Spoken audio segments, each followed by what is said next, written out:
Cool.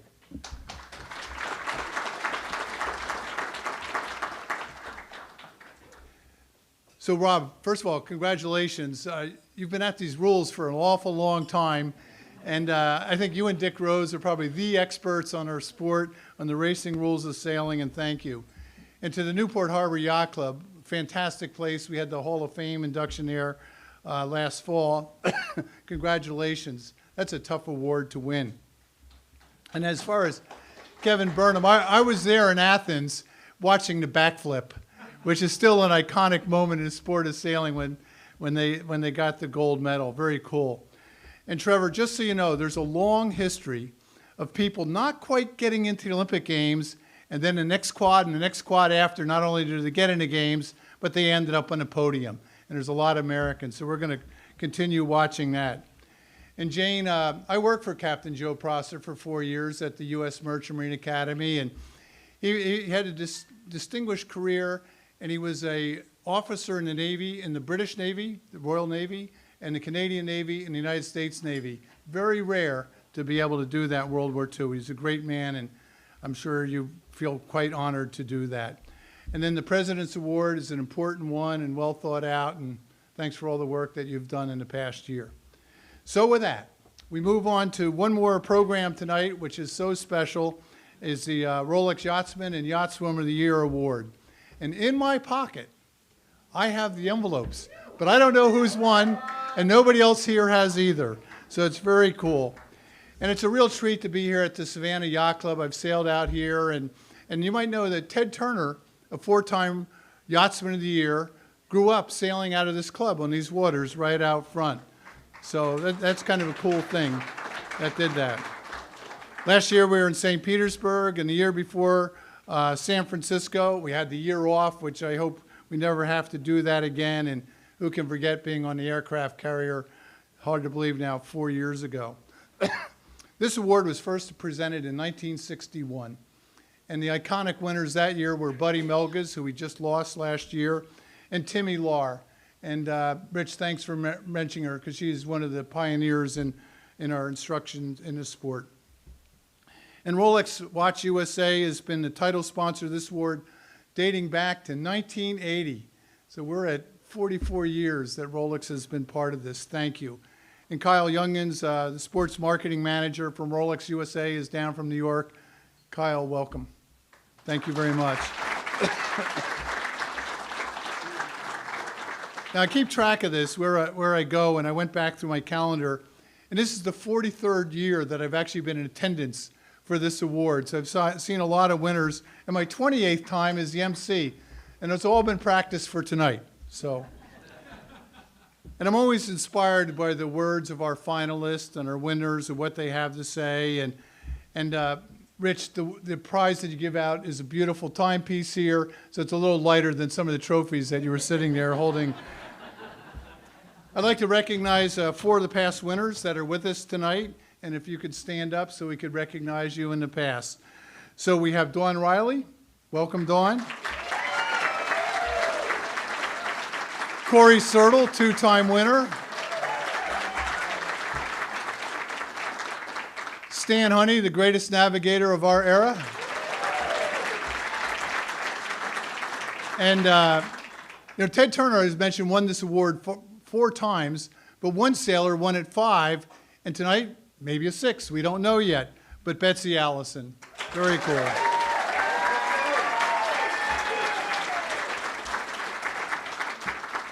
So the only, like I said, I don't know really who's won. I haven't seen it, but I feel like it's the Oscars, the Academy Award. You kind of get it for that split second before you read out the name. So it's very cool.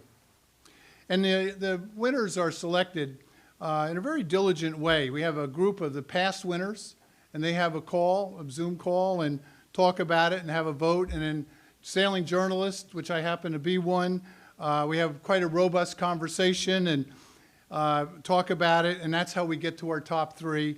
And then those groups vote on who the ultimate winner is. And as mentioned, we're live streaming tonight, and you'll be able to download the ceremony. And if you have your cell phone, feel free to text your friends that we're on the air live. So to the 6 finalists, Betsy Allison, Charlie Enright, Steve Hunt, Alan Terhune, Christina Wolf, and Erica Reinecke. Congratulations. And my message to the 6 of you is think of the hundreds of sailors over the years who've also been nominated for this award. And now you are part of this prestigious list, and 4 of you are on it for the first time. So I suggest you take a few minutes and look and review the list of past winners of the Rolex Yachtsman and Yachtswoman of the Year. It's a distinguished list. And we only recognize effort. It's not a good guy award for lots of years. It's just this calendar year, 2023 tonight. You know, what are your odds? Well, obvious, it's 1 out of 3. There's 3 of you, and 1 is going to be recognized. And with this award, you're going to have the opportunity to encourage lots of people, including young people, to really put their heart and soul into the sport of sailing. And all of you are now ambassadors for the sport of sailing. So congratulations with that. So as our practice, we're going to start. We're going to meet the Yachtswoman candidates. And to introduce them, we have a short video here.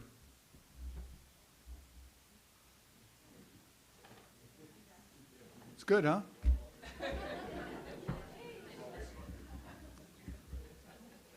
I surprised them.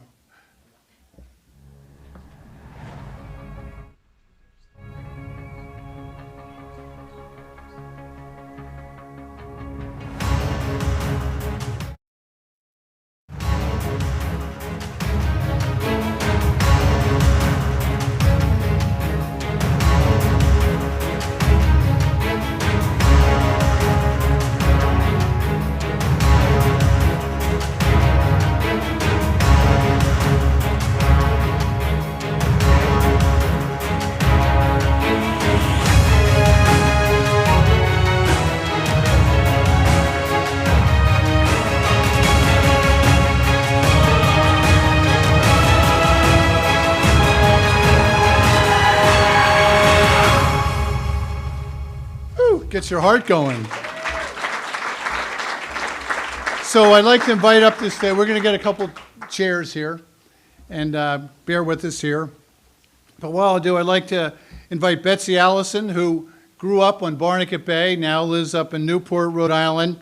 And as mentioned, she's won this award 5 times, and winning the Paralympic World Championship there, very strong. How do you keep doing it? First time you won this award was 1981. I wasn't even born yet, you know.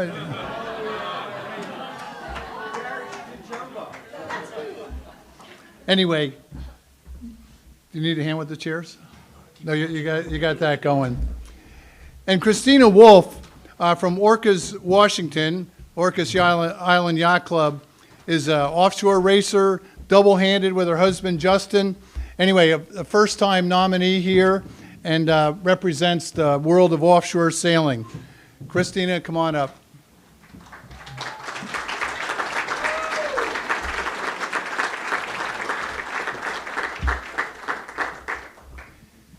And then Erica Reinecke, who's been on this stage before, was unable to make it tonight. She's training hard for Paris 2024, sailing in Marseille.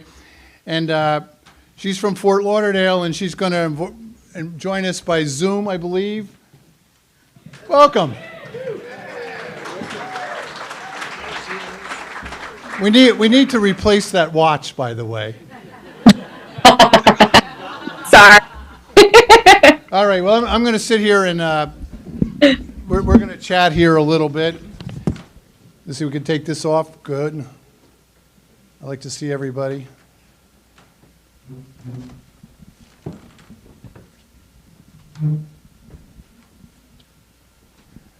Did you think you'd be on the stage again 2 years ago? It made me feel really old when I started looking in the videos and realized that it was 40, I guess this is 43 years since I won my first Rolex. So Trevor, there's lots of years ahead of you. There's plenty of time. But it's, you know, for me it's really exciting because the fact that use the mic there. When you have a life-altering situation, which I had, I never thought I would find myself on this side of the coin. And people say it's really kind of a trite comment, right? That when you get into a boat, and you're sailing, it's such a freeing experience. But for me, after having major surgery and 9 months after I was in a hospital bed, to be in a boat, racing in a world championship, and then to come across the finish line having won a gold medal, I was so proud to be an American and so proud to represent a whole sector of people that can step forward beyond what their ordinary life is to achieve success on a higher platform in a sport that we all love so dearly. So that's what was so So extraordinary. I'm guessing that when you were racing, you weren't thinking about the injury and the recovery at all. You were thinking about when you're going to tack and how do you get to the finish line, correct? Oh yeah, I mean, it's so funny. You get in a boat and the joy of being out sailing and to know you can do what you've been trained to do your entire life. And for it all to come rushing back, and I have to say this because they had a camera on board my boat. And it's there, and I'm thinking tactics and strategy, and all these women are falling right into play. And have you ever seen those Shakespearean plays where the character turns to the audience and makes an aside comment? And I was so tempted to look at the camera in the boat and say, this is what I'm thinking. I don't know what they're thinking, but this is what I'm gonna do. And I said, that might be a little over the top. But that's how much fun I was having while I was sailing, so it was really good. Well, comments like that never held back, and people racing around the world. We'll ask Charlie about that a little bit later, or America's Cup sailors when they have the cameras on the boat. You're kind of unique. You race with your husband double-handed. I mean, that's a lot of togetherness. It is. We've done it for a very long time. It's how we met at Seattle Yacht Club, by the way. And we own a business together, too. And so there's a lot of things that we do together, and I think that's a strength that can also be a weakness. But it's actually been one of the best things in my life. Very cool. So, Erica, we a little earlier before you came on the TV here, we had a little talk about Olympics and coming up, and you got good plans this summer. How does it look for our team? I think it looks great. I think the best thing that we have right now is the culture, and we're really strong as a team together, and like that's what makes winning teams. So I'm looking forward to seeing whoever ends up going. There's still like a lot of athletes that have their trials going on still, but I'm pretty confident that no matter who represents the U.S. will put forth their best effort and bring home a medal. Hopefully, that's what we're going for. Were you out in the water today? I was on the water, yeah. And are you going out tomorrow? Yep, I'm going out tomorrow. All right. You had a long list of regattas this year. Some up in the podium and top, some not quite as good, but certainly in the hunt. Was there something that stood out for you in 2023 of all the regattas? Pan Am's maybe? The Pan Am Games definitely stood out. I think I was injured earlier in the year on the Sail GP boat, and it took me a while to come back from that injury. And to the Pan Am Games was the first time I felt really solid back in the boat. And I have a lot of people to thank for that. So when I was able to compete again at the top level and compete really hard, that event really stood out for me. And also just having the team atmosphere and people bringing you up, it really makes a big difference. Well, great job down there. Thank you very much. Thank you. What's next on your horizon here?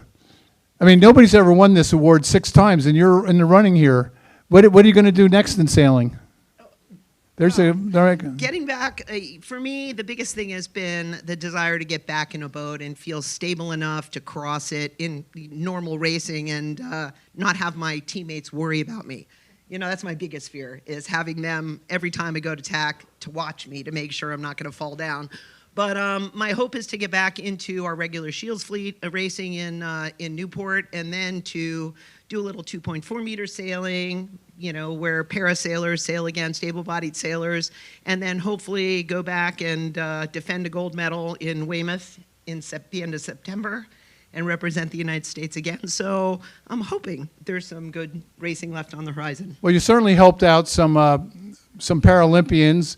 I'm thinking of Jen French or Nick Scandone, medalists that we've seen in the past. And so you were instrumental in helping them out. Now here you're having your own struggle. Did you go back and think about that and how they overcame their problems, and did that help you? Every day since my surgery, I have leaned on my experience with every Paralympian and every disabled athlete that I've worked with, watching how they've done things, how they've handled with grace disability. It has been a godsend for me. And I probably drove my therapist crazy, because they would say to me, Betsy, this is how you get from the bed to the chair. And I'd be like, well, can we try it this way? And they say, well, why do you want to do that? I said, well, because the athletes I worked with would do it this way. So they humored me, and sometimes they were right, and other times I was right. So it's been a journey, but I have to thank, all those athletes that I've worked with really set the stage for me and really helped me in my recovery to come back and know that it's okay. And it's okay when you're able-bodied too, to know when to ask for help and when to ask for the support that you need. And the best word is thank you. Good word, being grateful. So, I'm curious with the double-handed sailing, what percentage of the race are you on deck? And what percentage of the race are two of you on deck and one's down below? I'll talk about the races we did in 2023. We did 3 major races, one a 750-mile race around Vancouver Island, and that was primarily day racing. And so every day we'd get a new start. The 2 600-mile races that we did were Fastnet and Middle Sea Race. And those races for us are ones that we handle as a 4-day race, and our typical watch schedule is 30 minutes on, 30 minutes off. And we hold that throughout the race, except during sail maneuvers, and that works fantastically. So the benefit of this style is that the person on watch does not get completely tanked, and the person who's down below doesn't go into a deep sleep so that they're really groggy. And we end up doing these races feeling good. We're not on deck very often. It's very much, unless we're doing maneuvers, ships passing in the night, where the person on deck is completely focused, and the person who's gone down below may be doing some navigation, some energy management, that sort of thing.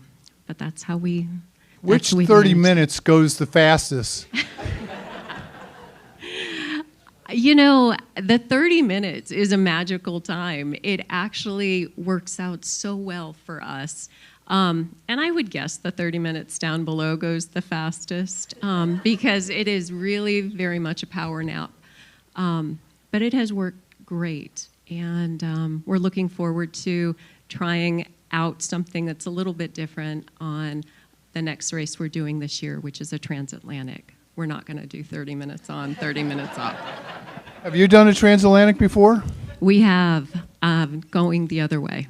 So we've done a few Pat Cups, but this I've done a few of them, and I describe it as eating a railroad car filled with Rice Krispies. You just keep going and going and going and going.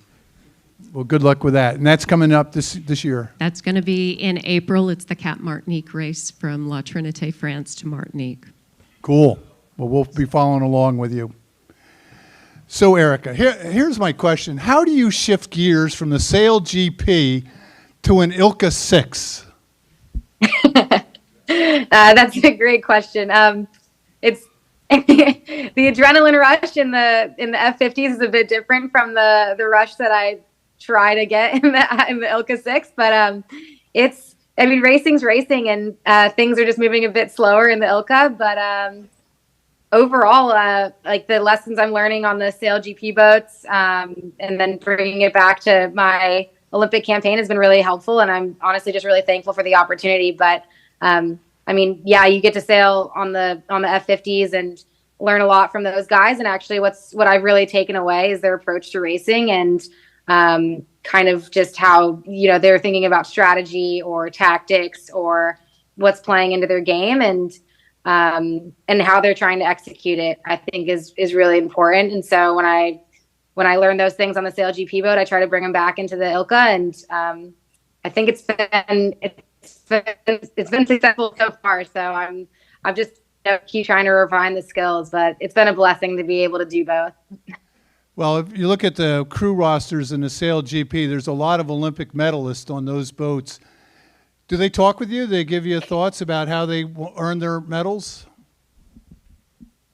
When we get to Sail GP, it's pretty full on. However, there's really no time to do anything once you get there. You start working, but I have been able to talk to a few Olympic medalists and a few people that I really admire in the sport. And yeah, if you can sneak in and ask them a few tidbits, then it's a good day. But overall, everyone has the same attitude. All the great sailors have the same attitude. They go out and they do their job and try to get better the next race, and that's it. Do you ever get scared on those things speeding around at 45 knots? I haven't been scared, but I was scared in the Ilka 6 a couple of days ago out in the ocean in Fort Lauderdale. What happened? It was we had just some big waves come in, and there was breaking waves everywhere, and we were coming out the inlet, and I thought the boat was going to get taken into the jetties. So I was more scared in that boat than I was in the F50 for sure. Good. I'm only going to ask this so I can actually sleep well tonight. So there's two on the boat. Is one person actually in charge? We're both in charge. I've asked that many times before, and the answer is always the same. You could say he's in charge, and then he can say you're in charge, and leave it at that. So, well, good luck in the transatlantic this summer. It's quite a thing. And what's the boat you're going on? How big is it? So we own a Sunfast 3300 that's based in Europe. So that's 33 feet long. It's approximately 33 feet. Strong, huh? Yeah. Well, good luck with it. How long is it going to take? Do you think? Have you projected it? We're hoping 21 days. Okay. Well, check in with Stan. He knows a thing or two about going long distance races. You watch Stan on the sail track, and there's 9 Volvo boats going in one direction. They're all clumped together, and this other one takes a tangent and ends up behind. And who the heck is that? And then you find out, Stan Honey's on that boat. Well, you watch. And sure enough, they're reaching and everybody's beating. Pretty cool. Well, good luck with it. Betsy, good on you for overcoming it. It takes a lot of internal strength, but you've certainly shown that over a lot of years. And, we flew down in a plane together the other day. You're doing pretty good. But she did get to board first on Southwest Airlines, so there's something there for you. Come fly with me. It's Okay. good. Erica, thank you very much, and good luck. Thank you. Thank you.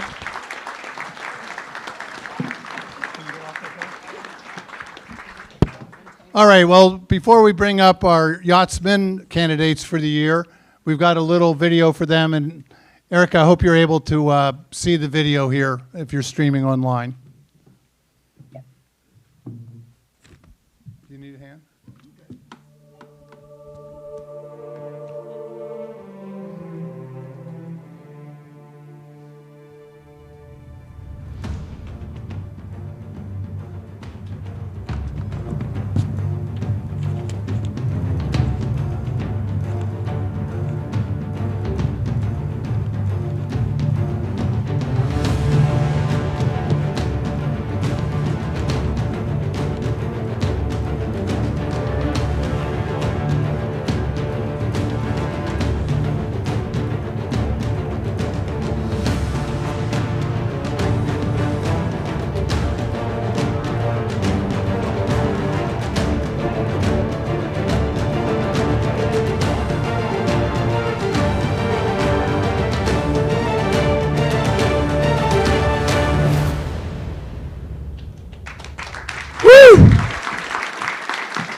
So, Charlie Enright, Barrington, Rhode Island, All-American at Brown some years ago, and you've tried 3 times to win going around the world, and this time you actually pulled it off. Come on up, Charlie.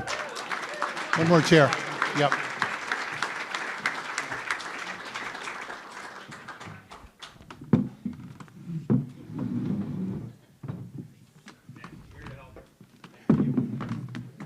Okay.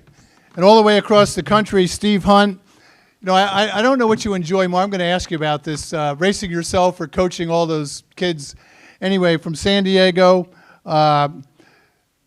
champion on the podium in the Etchells Worlds, the J70 Worlds, and a long string of other stuff. Steve Hunt, welcome.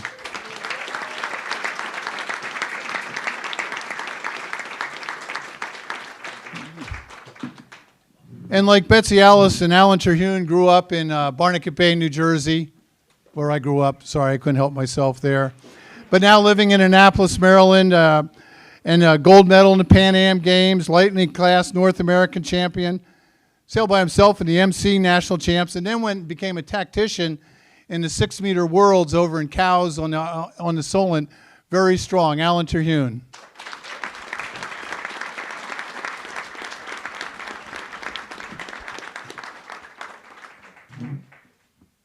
You see how hard this is for the selection committee to actually vote? You know, if it's up to me, I'd give you all watches, but it's not up to me. Alan, so you win the regatta, 9 boats, correct? Yep. And you get the gold medal, and you're standing on the podium there, and then you hear the national anthem. Yep. What'd you think at that moment? It's a pretty amazing experience. Corey was the awarder of the medals at the event, which was really special, and she sailed in the trials as well, so it was kind of probably a bittersweet moment for both of us. But the coolest part, honestly, you know, obviously winning the medal and hearing the national anthem was kind of the team aspect of it. And the part I probably remember most is when we sailed back into the harbor, the whole team being there, flags waving, cheering. That was probably the best part, for sure. Very, very cool. Well, well done. We're proud of you. And it's been a while since the United States won a gold medal in the Lightning, the venerable Lightning class, which is such a special boat. Been around a long time. Olin Stevens designed it, 1938. Yeah. And still going good. Pretty good, right? Still going, yeah.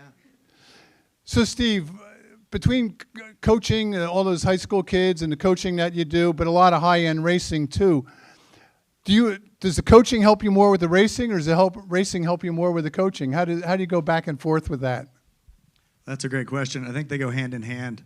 You know, I love coming back to Point Loma in San Diego, having just sailed against gold medalists and world champions and America's Cup sailors and teaching them the lessons that I just learned. And I think having watched thousands and thousands of races and thought really hard about how do you start well and go the right way and make a boat go fast, that's carried over to my pro sailing and helped a lot there too. You know, you sail with different skippers. And so you're coaching them along as a tactician. So, and different sailors have different personalities. You know, we're watching these football games and talking about quarterback matching up with their ends and tight ends. Well, I got a little aside. This weekend, my daughter's having a birthday, and we're on Zoom with her early on Sunday morning. And she had one of her 40-year-old friends on the phone, and the friend says, "What time's that Taylor Swift football game start today?" Amazing, huh? Charlie, my dear friend, how in the heck do you do that? That you know, we watched all the way around the world. I get up and have my early morning tea and see how you guys doing on the internet, and you know, some days were really good and some days not as good, but it looked hard. So it's not like you're day sailing or the Fastnet race. It's over in 4 days or 3 days, but this you're going on day after day after day. How is it on the boat, and how do you overcome that adversity? Yeah, it's not always very comfortable. I saw that. Yep, definitely. And I was actually talking to Alan about this earlier. He said, you know, are there days that you say to yourself, what am I doing out here, you know? And the answer was very quickly no. You know, we're very privileged. We're very lucky to be able to do what we do, and we're competitive people, and they're great boats, and we don't lose sight of the fact that we're like, you know, circumnavigating this great blue marble, and it's exactly what we want to be doing every day. So it's not something we take lightly, and as uncomfortable as it is at times, we're lucky to be there and just trying to enjoy every moment. Well, the foiling's certainly different on around the world racing. I mean, America's Cup is cool, but they're 1.8 mile windward legs, and you're going thousands of miles. Is it dangerous on those foils, or you get in a groove? How is it? Yeah, it's a different philosophy certainly than the America's Cup or Sail GP. I mean, it's really reducing the displacement of the boat. There are foils sticking out of the side, but there aren't elevators on the rudder. Nobody flew here to Savannah on a plane that didn't have a tail wing. So it's precarious at times. Close-winded, you're smashing into waves every now and then, and downwind there's a lot of stop-start, but it definitely increases the speeds of the boats. We set the 24-hour record in the transatlantic leg. Which was how many miles did you do in 24 Wasn't hours? set by our boat, but the boat that currently holds it's 641 miles in 24 hours. And how many did you get in yours? We did 620 something with an altercation, so we stopped for a half hour, which is kind of a bummer. So we went from 40 miles ahead to 2 miles behind after bearing away for a while. But I'm not bitter or anything, not at all. I did a Block Island race that took 60 hours once to go 180 miles. Did you get for courses. Yeah, did you get becalmed at all in the doldrums or? Around the world, yeah. I mean, that's one of the biggest things is you have to prepare for every condition. So you're in the southern latitudes with tons of winds and big seas, and you're sailing a boat inside with not a lot of ventilation, crossing the equator and going across the tropics. So and you got one small bag to pack for it all. So What's worse, no wind at all or really big wind?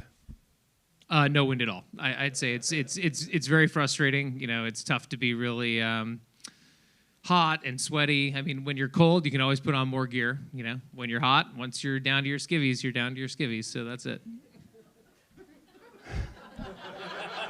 Sorry, that might have been inappropriate. Let me look in the live. camera. Strike that from the record. No, that's good. So, Alan, how do you shift gears from a 6-meter to an MC by yourself to a Lightning? I mean, that's a pretty eclectic list of boats that you're sailing, plus all the other sailing. So how do you shift gears from one boat to the next?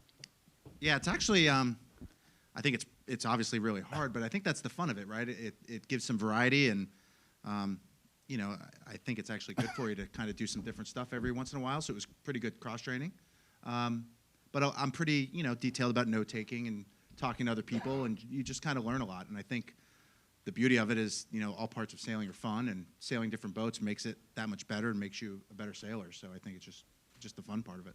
Steve, do you prefer the Etchells, the J70, or something else? What's your preference on boats that you like to race? I think about what Betsy said earlier. I just love racing sailboats. I learned from people asking me. 5 years ago, it was Melka's 20s when I sailed those. Now I'm sailing Etchells and J70s. Now it's those boats. So I realized it's just whatever boats I'm sailing, I love sailing. I can't get enough of it. And your other question earlier about the kids, I think something that I should point out in case other coaches are watching too. Racing sailboats, I think, helps you be a more understanding coach. I'll watch my kids make a mistake and think, oh, I just did that 2 days ago. And they come back to the beach bummed out, and I say, hey, don't worry about it. I understand what you were thinking. Maybe next time do it this way. Versus the coach on the sidelines who's yelling and not helping his students. Was there one moment, Charlie, that stood out, maybe it was scary or frightening, or the kind of thing that all of us would appreciate happened and that you survived it, but we wouldn't want to be there? Is there something that stands out in your mind? I don't know if you're looking for a particular answer, but yeah, I mean, we certainly had some difficult times as a team. That's for sure. We didn't start out the way that we wanted to start out. We took our lumps early on, particularly in a very long 38-day Southern Ocean leg, but we never gave up the fight. We never gave up hope. This race, and there's a lot of people in this room that have taken part in this race. It's an emotional roller coaster, and we knew that we wanted to be the best team at the end, not the best team at the beginning, and we never lost sight of that. And unfortunately, whether you're 2,000 miles from land or about 2 miles from land in The Hague, anything can happen. And we had our ups and downs, but our team was strong and resilient, and that was a product of our culture, certainly.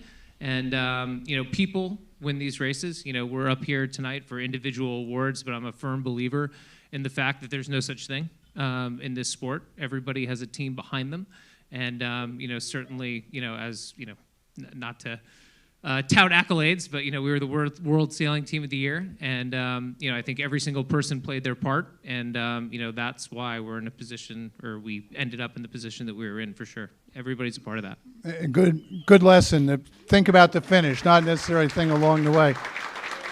Alan, tell us about your crew in the Lightnings and the Pan Ams, who they were, and something unique here. Yeah. So Sarah Chin, who I believe is on the U.S. team, I forget the years, but she was on the Olympic team in the 470, and she and I grew up in New Jersey together. Sailed Lightnings quite a bit, and it was kind of a fun story. We were chatting about, when we saw the Pan Ams coming up, and I was like, this would be kind of fun. And she's like, yeah, this would be a good challenge. And we kind of decided it would be a fun thing to do. And Madeline and I work together at North Sails, and she's one of the few and very talented female sail designers we have. And it's exciting to have her along. And we sail on Big Boat together. And we decided to kind of put the team together. And the first thing we did was go to Tampa and just make sure the three of us could get along and go sailing. And we did a couple days just by ourselves, just training and making sure the whole sailing, being together would work, and it did, and we were kind of off to the races from there. I assume you got along. Yeah, we did. I mean, every team, has their moments, but the beauty of our team is we're three very distinct people, and we have very distinct personalities, but it went together well, and we were there for each other, and it's funny, as it's gone on, we have a group text that hasn't stopped since this whole program's been over. We talk pretty much every day. And it's just funny, we were talking today, where I was like, I miss you guys. And they're like, oh, we miss you too. What are we going to do next?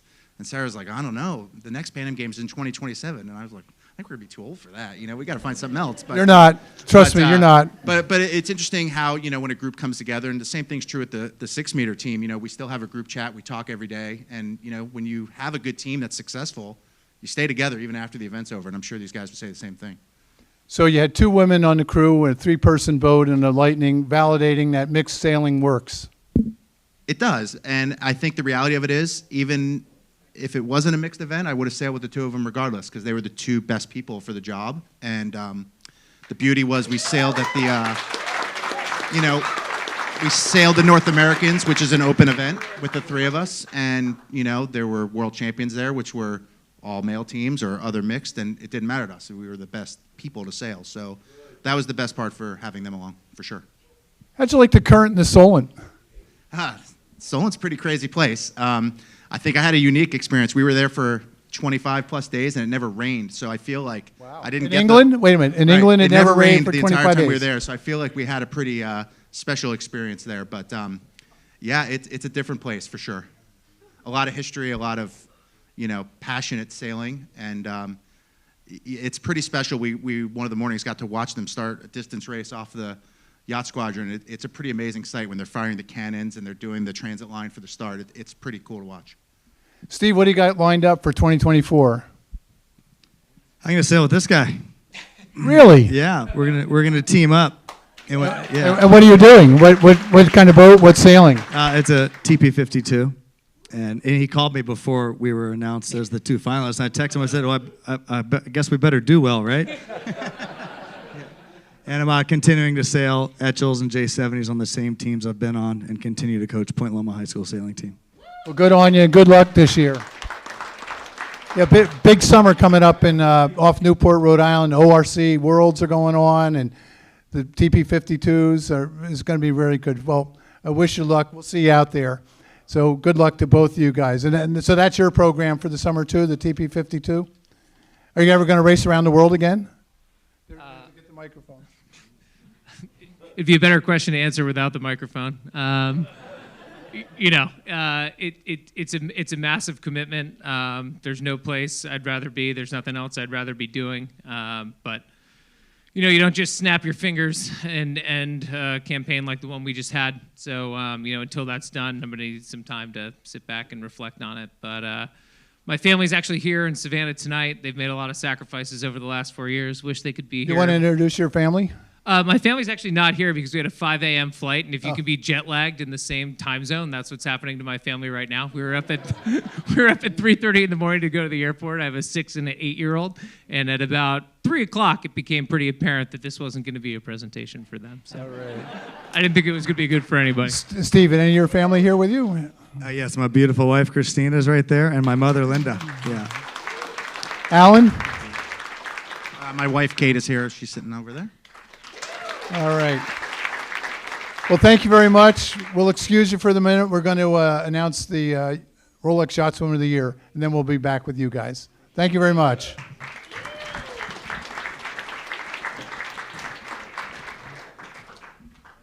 All right.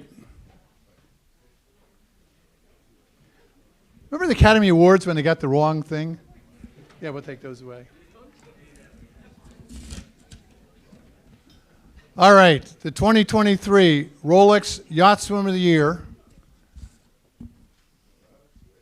The cool thing is I get it ahead 3 seconds ahead of you. Christina Wolf.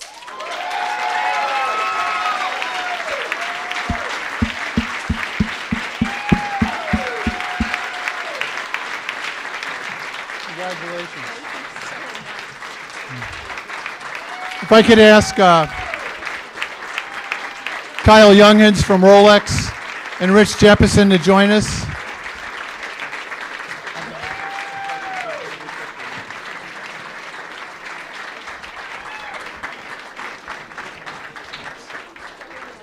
Where's Rich Jeppesen? Rich, we got to get you in the picture here. Oh, just stand. Hold up. I'll get out of the way. Hold on for Rich here. Get you back on stage here.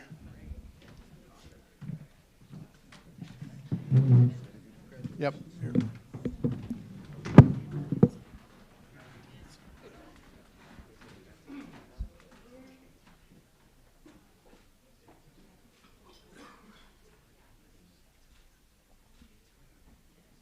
All right, cool. We can sit on the couch. Christina, are you surprised? Yes, very much so. Never in a million years would I be expecting to be standing on this stage, let alone in the room with all of you.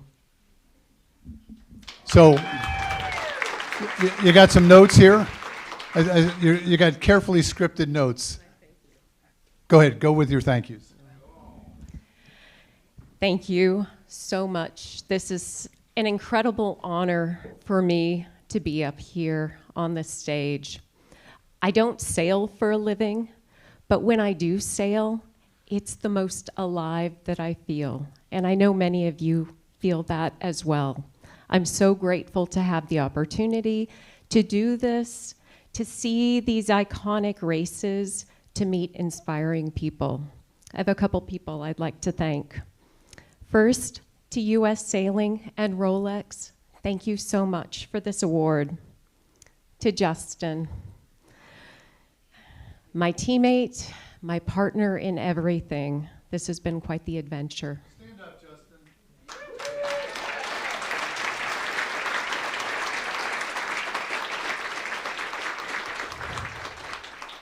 To Ron Rosenberg and Jonathan McKee, for your coaching, for your mentorship, and for your friendship.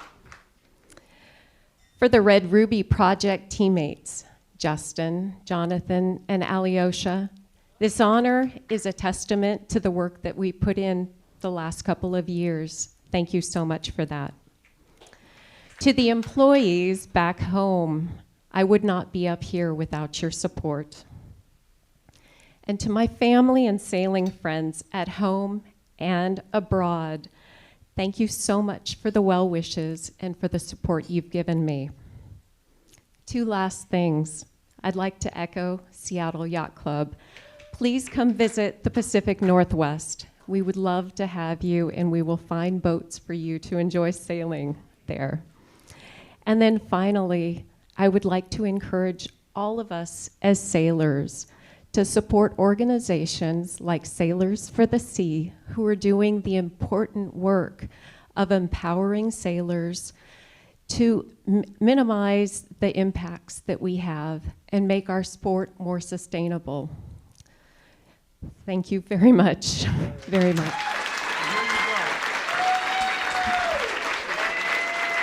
Wear it with pride. Congratulations.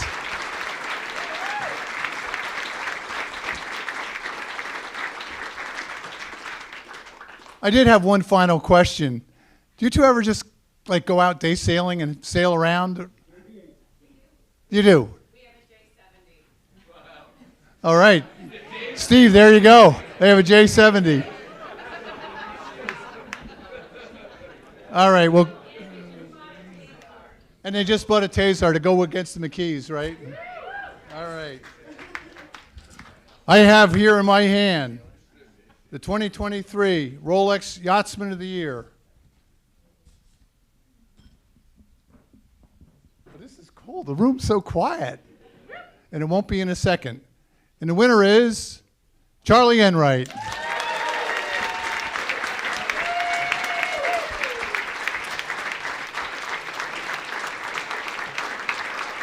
Congratulations.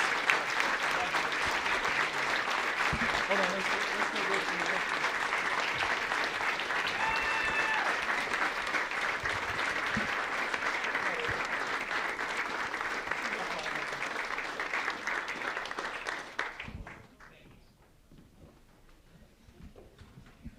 All right.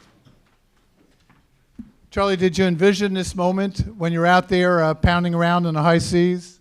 Absolutely not. What does winning this award mean to you?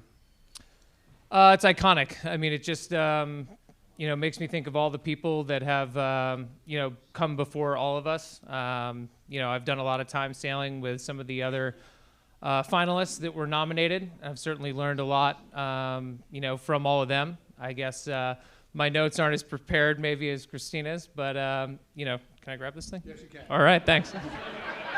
It was just a little awkward, I guess, I'll just hold on to your wallet. No problem. I'm not one for speeches, I guess, unless it's like the keynote on Saturday, which I hope you all hang around for. But I would like to thank U.S. Sailing. I'd like to thank Rolex. As I insinuated before, this is an individual award in theory, but it takes a village no matter what you're doing. And I just can't say enough about all the teammates that we had in this endeavor. And I'd like to single out one in particular, and that's Mark Towell. I don't know if he's watching tonight. He's 6 hours behind in Hawaii. But, it's an award for 2003, but this has been a 10-year journey, certainly for the two of us. And, the strength of our partnership is what's gotten us here. So I'd like to single him out. And then the other people I'd like to thank are my family, my wife, my kids. The race is the fun part. You get to kind of globetrot, go to all these wonderful places and see all these wonderful venues and what have you. But it's, it's 3 to 4 years leading up to it. It's a lot of time away from home, and just very thankful for the support network that I've had. And, this isn't something I take lightly, and I'd like to thank everybody very, very much. So thank you. Thank you very much. Now we'll get that. Thank you. All right, well done. Well done. Well, I hope you feel as good as I do that American sailors are doing so well on the international stage and the national stage and representing us well. You could see that in the interviews, that they're passionate and enthusiastic about the sport. Today is only February 1st, so we have a big year ahead of us, and an Olympic Games coming up and an America's Cup coming up. Sure nice to see some Olympic medals and that cup back in the USA. Thank you very much, everybody, and have a good evening and the rest of the conference. Thank you.